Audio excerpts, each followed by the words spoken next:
आमच्या शाळेचा ग्रुप अभि गोरेगावकर 1983 ची बॅच 10वी क चा वर्ग. या वर्षी 10 आणि 11 जानेवारी 2026 ला आम्ही केळवे बीचला ट्रिपला गेलो होतो. त्याची ही एक झलक. पुणेकर ब्रेकफास्टसाठी मध्ये थांबले. मुंबईकरांनी मात्र हॉटेलवरच नाश्ता घेण्यास पसंती दिली. सगळ्यांना लवकर भेटायची घाई झाली होती ना.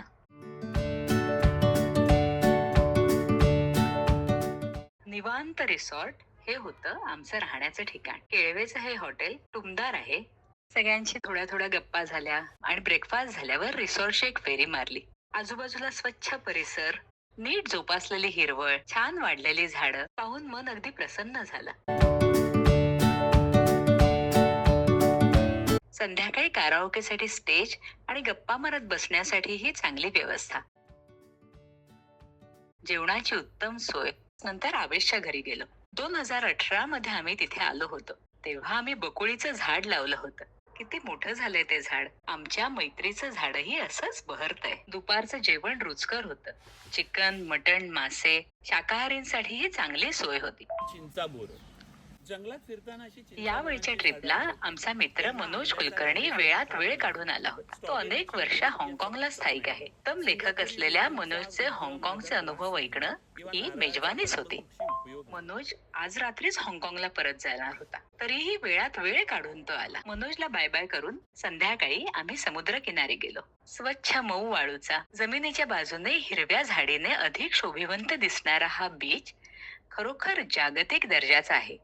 इथे सूर्यास्त बघणं हा खास अनुभव होता. त्यानंतरची संध्याकाळ आणि रात्र अधिकाधिक रंगत गेली. रिसॉर्टच्या बाहेर बसून म्युझिकच्या साथीने सगळ्यांनी खूप गाणी म्हटली.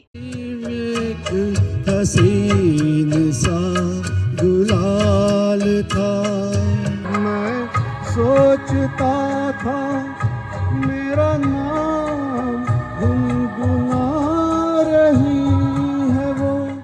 आज लाया हूँ वही गीत मैं तेरे लिए, जीते हैं जिसके लिए.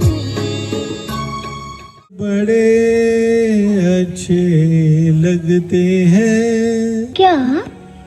ये धरती, ये नदियाँ,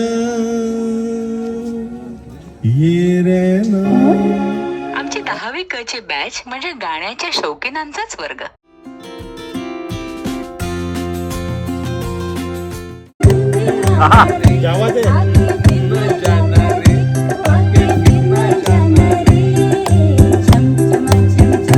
राजा बन के आना रे, मोहे लेके जाना रे, ओ मोहे लेके जाना रे.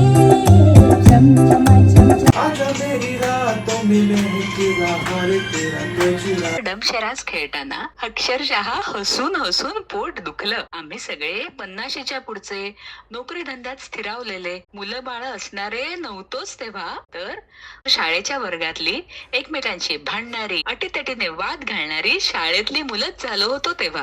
रात्री छान झोप काढून सकाळी बीचवर फिरायला गेलो. समुद्रावरची पहाट खरंच खास होती. तिथला छोटा किल्ला बघितला. फिरून आलो तर ब्रेकफास्ट तयारच होता. कसा होता बघा. कल्पना सांगतेय. मला आवडलं तुमच्या इकडचं खाणं पिणं मस्त. ब्रेकफास्ट नंतर एक छान दृश्य पाहिलं. इथं मुलं सकाळी वाचन करायला येतात. आजकाल दुर्मिळ झालेलं हे दृश्य बघून खरंच बरं वाटलं. ब्रेकफास्ट झाल्यावर परत आवेशच्या घराजवळ गेलो. तिथे महेशच्या हस्ते वृक्षारोपण केलं. मागच्या वेळेस त्याला चुकलं होतं ना. नंतर आम्ही जवळ असलेला भवानगड पाहायला गेलो. चिमाजी आप्पांनी बांधलेला जुना किल्ला आतून प्रेक्षणीय आहे. जरी जुना थोडीशी पडझड झाला असला तरीही बघण्यासारखा आहे.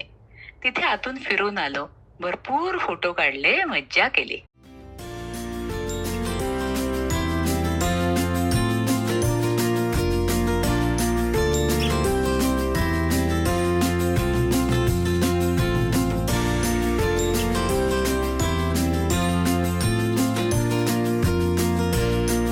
परत येऊन जेवलो. आता निघायची वेळ झाली होती. जेमतेम 1.5 दिवसाची ही आमची ट्रिप. पण छान रिसॉर्ट, उत्तम फूड, निसर्गरम्य परिसर, गप्पा, गाणी यांची जमलेली मैफिल यामुळे सर्वांना खूप खूप आनंद देऊन गेली.